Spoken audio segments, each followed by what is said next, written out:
Assalamualaikum warahmatullahi wabarakatuh. Pemirsa Pojok Ilmu dimanapun Anda berada, saat ini kita akan mendengarkan tausiah yang akan dibawakan oleh beliau Ibu Tadkiroh. Baik pemirsa semuanya, selamat menyaksikan.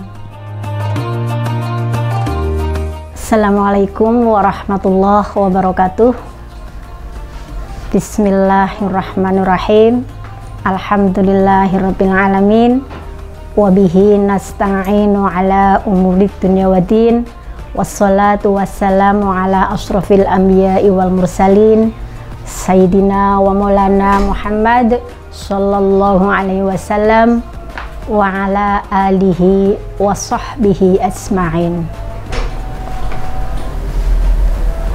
Para pemirsa Pojok Ilmu yang selalu dirahmati Allah, pada kesempatan yang berbahagia ini kita sudah masuk di bulan Ramadan, maka sudah sewajarnya lah kita mengucapkan syukur yang tiada terkira karena Allah sudah merahmati umat Islam dengan rahmat yang menurut saya itu luar biasa, yaitu turunnya Al-Quran. Jadi para pemirsa, bahwa kenapa Ramadan itu dianggap bulan yang mulia, bahkan lebih mulia dari 1000 bulan. Itu karena apa? Karena memang banyak sekali peristiwa-peristiwa sejarah yang terjadi di bulan Ramadan. Sebagaimana sejarah mengabarkan bahwa banyak kitab-kitab Allah seperti Zabur, Taurat, Injil itu diturunkan kepada umat manusia itu di awal bulan Ramadan.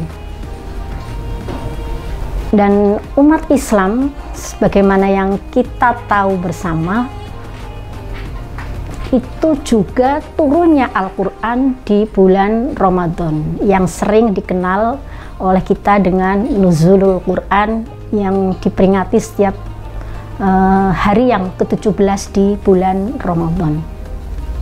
Saya katakan bahwa ini merupakan nikmat dari Allah, merupakan kasih sayang Allah kepada manusia. Allah menciptakan manusia itu tidak sekedar langsung diciptakan begitu saja, dibiarkan, tetapi ada diberi semacam panduan-panduan. Dalam hal ini adalah kitab, dan kepada umat Islam Allah menganugerahkan sebuah kitab suci atau yang sering disebut dengan Al-Quran. Selama ini kita mungkin hanya melihat Al-Quran hanya pada bentuk-bentuk yang tercetak, yang selama ini kita lihat. Kalau di perpustakaan kami juga banyak sekali hal-hal yang hubungannya dengan bahan-bahan koleksi terkait dengan perpustakaan, seperti ada ulumul Quran, tafsir-tafsir dan lain sebagainya. Itu kenapa? Karena memang sebagai umat Islam sudah seharusnya kita harus mengenal lebih dekat apa itu Al-Quran. Al-Quran sebagai wahyu yang pertama turun adalah Iqra. Iqra bismi rabbikal ladzi khalaq. Dalam bukunya Wawasan Al-Quran karangan Prof. Quraish Shihab itu dinyatakan bahwa kata Iqra itu bukan sekedar makna membaca, tetapi Iqra adalah bisa dimaknai menghimpun. Menghimpun di sana bisa saja melakukan penelitian, menghimpun bisa saja mempelajari, berliterasi. Menghimpun di sana dimaknai juga melihat, membaca keadaan fenomena-fenomena alam, bahkan melihat diri sendiri itu juga bagian dari makna Iqra. Yang terpenting adalah Iqra bismi rabbika. Bacalah artinya lihatlah segala sesuatu yang terjadi, misalnya akhir-akhir ini bagaimana dunia dibikin panik oleh sebuah virus yang namanya virus corona yang tidak terlihat, tetapi sebegitu paniknya dunia sehingga cara menghadapinya, cara menyelesaikannya itu berdampak secara sosial, secara psikis kepada umat manusia. Kembali kepada Al-Quran. Al-Quran di samping sebagai mukjizat yang diberikan umat Islam melalui Nabi Agung kita, yaitu Sayyidina Muhammad Sallallahu Alaihi Wasallam, sebagai petunjuk hudalil muttaqin, sebagai petunjuk bagi orang-orang yang bertakwa. Pada satu sisi yang lain, dia keunikannya, kemukjizatannya itu sangat terasakan pada sisi bahasa. Misalnya dalam Al-Quran itu ada kata orientalis yang pernah menulis itu, dia sampai tercengang. Dalam Al-Quran, padanan katanya itu, setiap Allah misalnya menulis terkait dengan maut, kata-kata maut, maka sejumlah kata-kata hayat itu sepadan. Ketika Allah menyebut kata-kata dingin, maka sepadan dengan sebanyak kata-kata panas, misalnya seperti itu. Itu yang disebutkan dalam bukunya Quraish Shihab. Jadi kita mungkin selama ini hanya baru melihat atau membaca Al-Quran itu hanya pada kulitnya.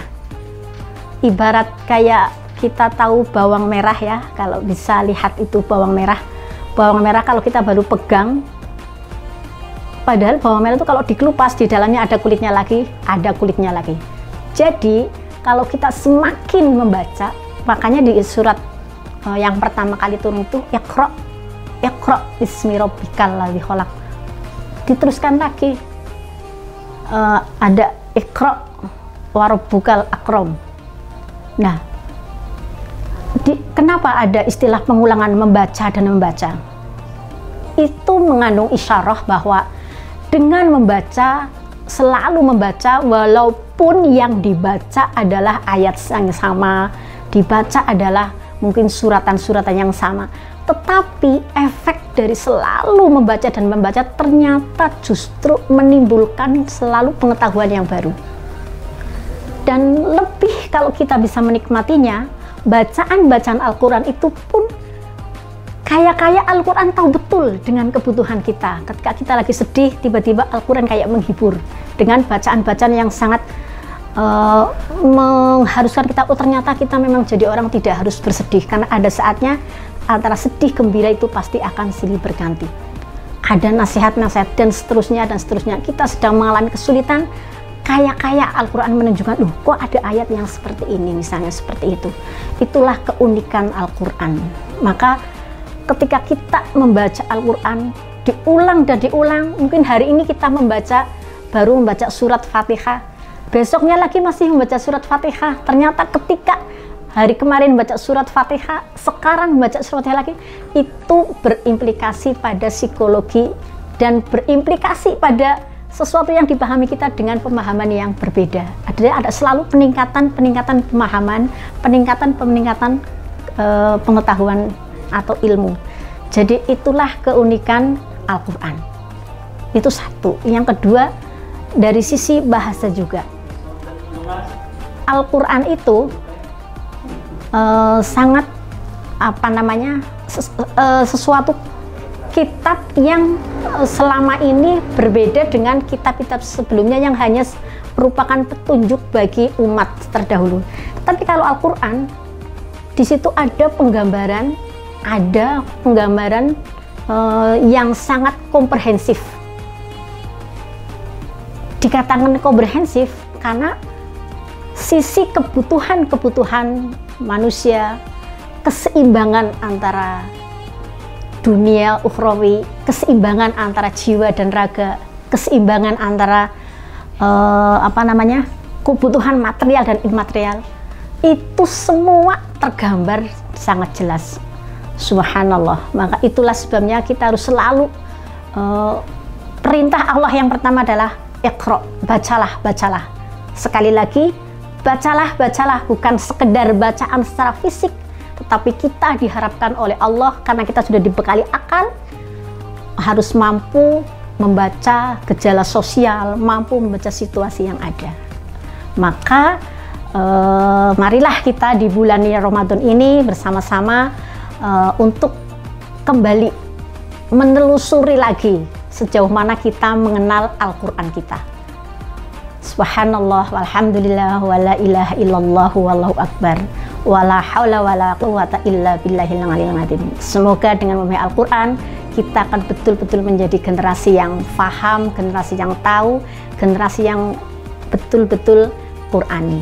Assalamualaikum warahmatullahi wabarakatuh.